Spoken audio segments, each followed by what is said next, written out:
Got to get it, Papa.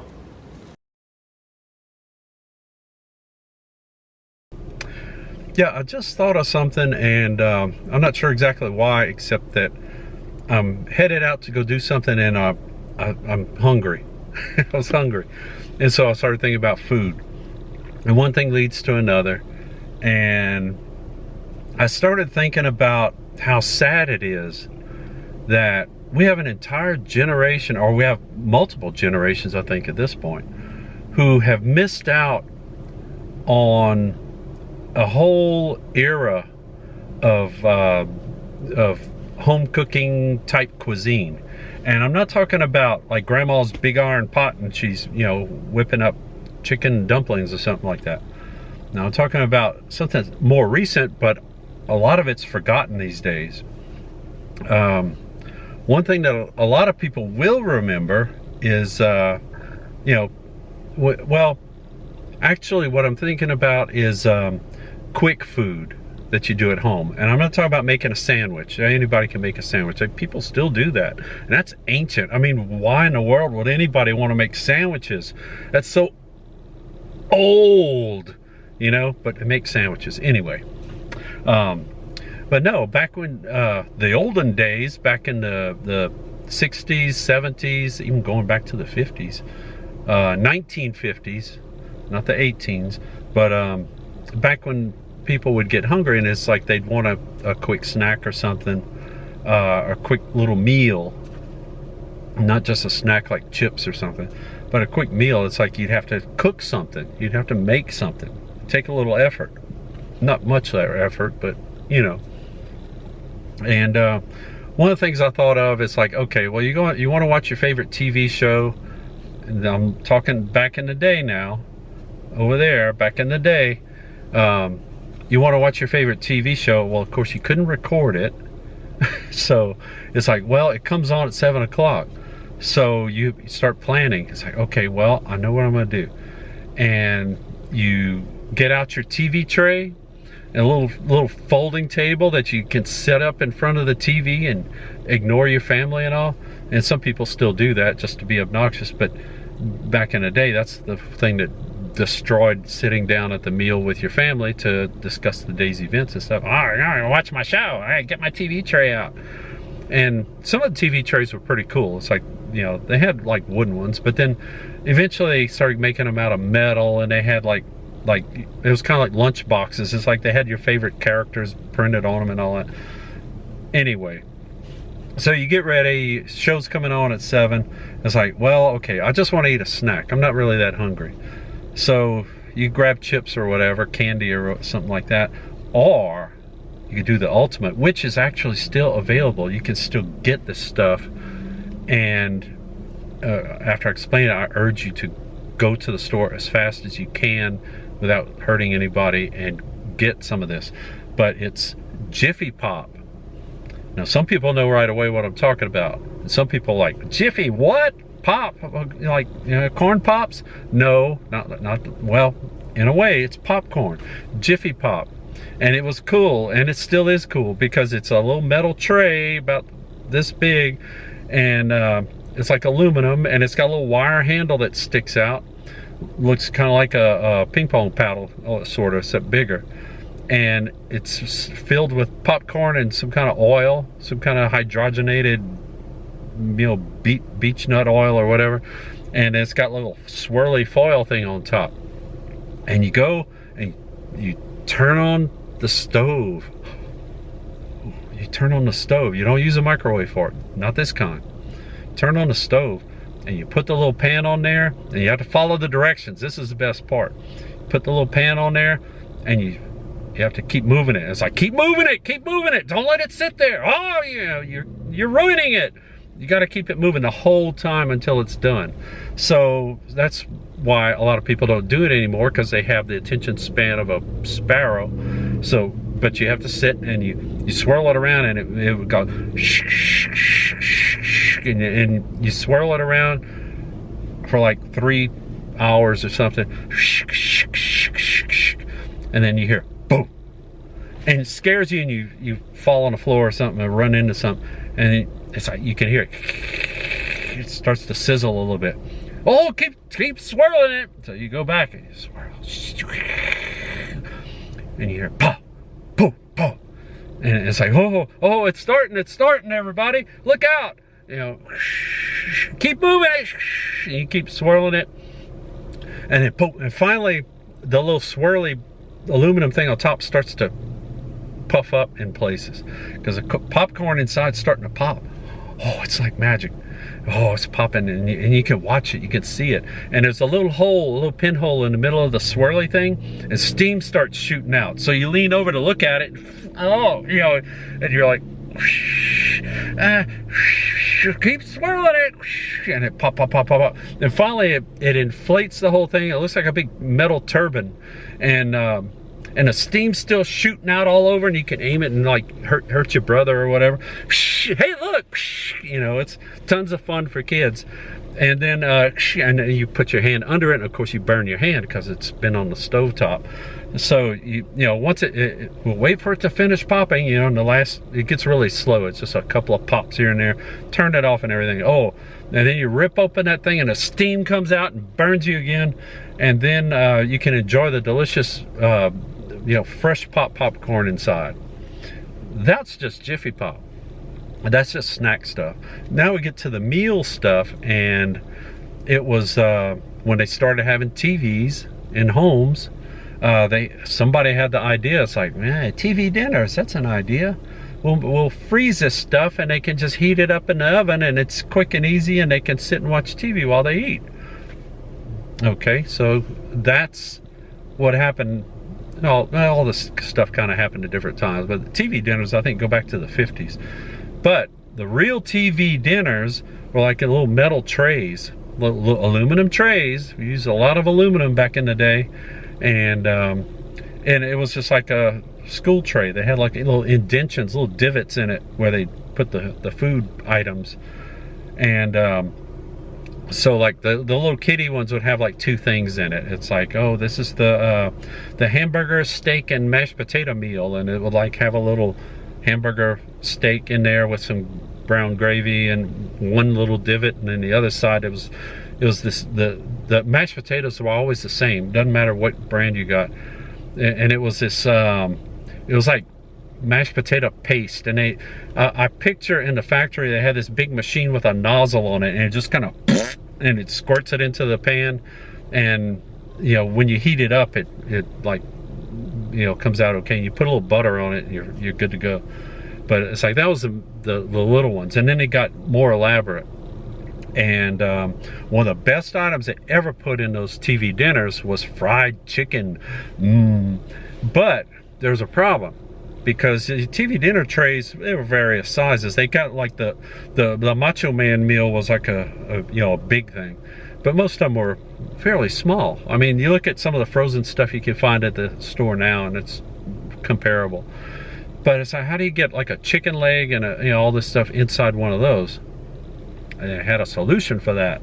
I don't know where they found them, but they had like miniature chicken legs. They were like, it's like, I've never seen chicken pieces this small, and they were tiny, and they bred them, and they were fried and everything. And the ones I liked, like my favorite kind of meals, had a chicken leg and like I don't know if it's a piece of a thigh or something like that, some kind of chicken style meat, and they're all breaded and everything. That was in one compartment. Usually it was like a compartment at the bottom, and then you had the top part, you had little triangle shapes, and that's where the sides went.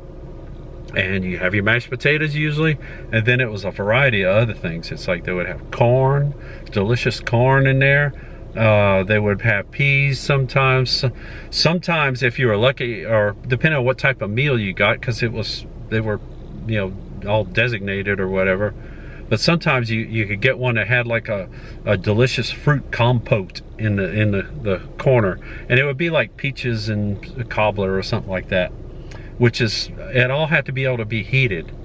But the best, like I said, my favorite had the chicken pieces, and I think you could get one that had 3 pieces three pieces of chicken in it, and so it had your big compartment at the bottom, you had your two triangles, and right in the middle at the top there's a little square, and it had this chocolate stuff, and it looked kind of like the little emoji thing, or the little, you know, the twirl on the top.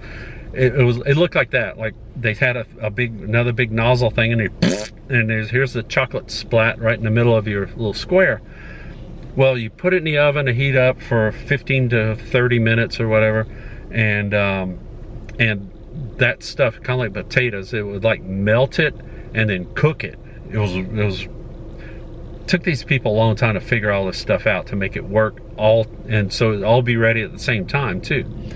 And that little chocolate blob stuff would melt and then cook into a little, like a brownie, and oh, that was good stuff.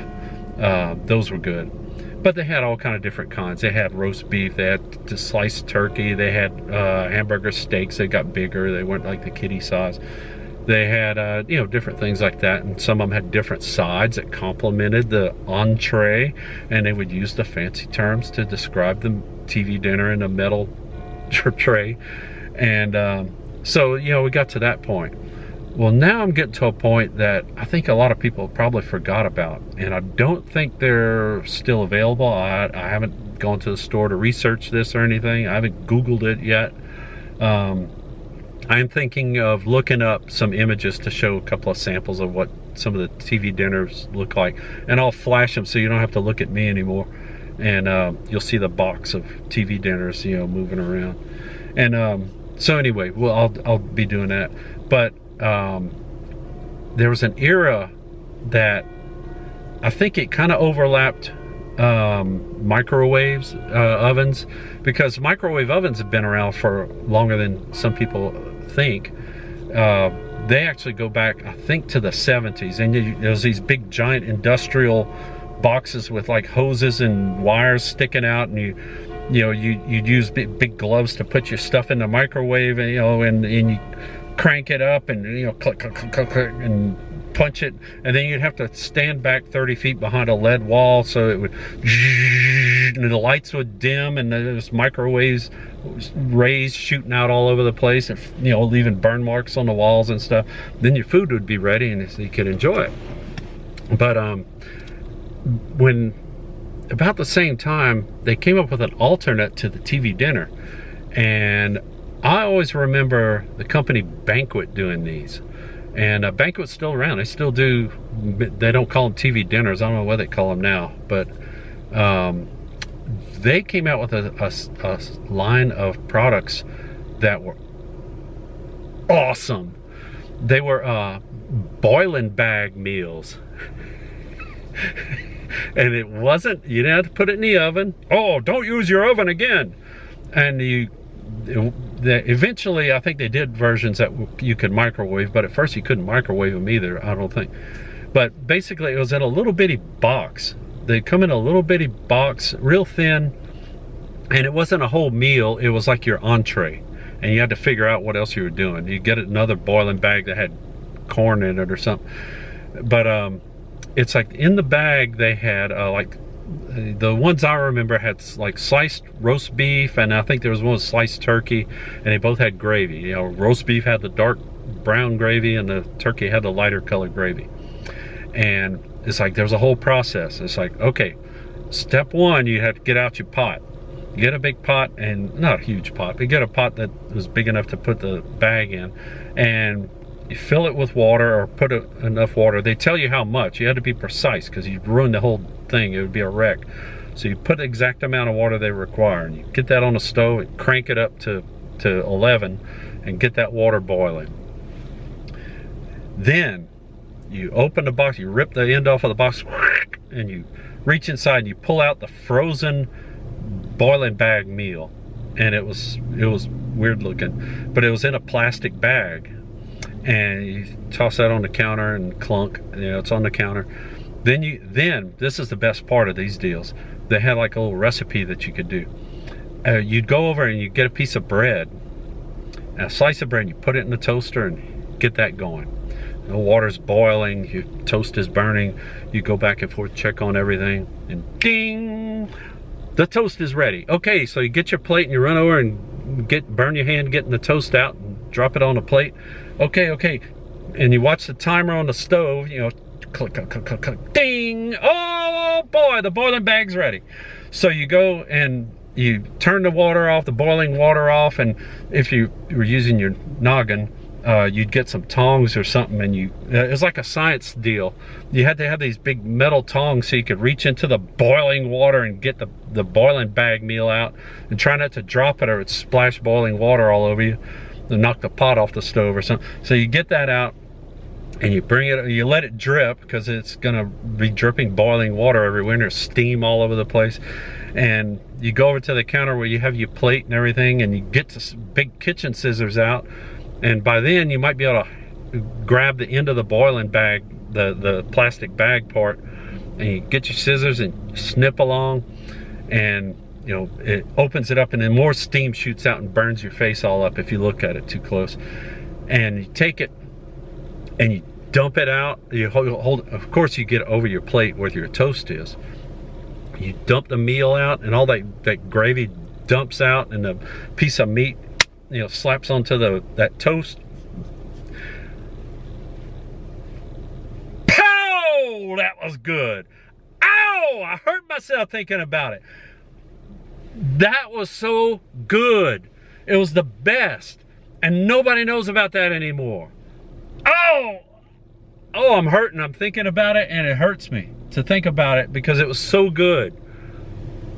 Boiling bag meals. Oh man. And you had your little 2 slices of wafer thin slices of beef or turkey or whatever. All that gravy on that bread, and you get your fork out, and oh man. Oh man. And if you want to get fancy, when you take your toast out, you could butter it a little bit or do something like that. Throw a little seasoning on there. Oh man, I'm starving now. I'm starving. I'm gonna have to find something to eat. But I thought about that, and people know about TV dinners. I don't think that many people will remember boiling bag meals. You can get the steamer bags, and you throw them in the microwave, and they shoot toxic steam all over the place when they cook. They still get stuff like that, but it's not like boiling bag meals. So anyway, I thought about that, and I wanted to share that and make some people aware of that, because it's a kind of a forgotten era in home culinary history. Boiling bag meals.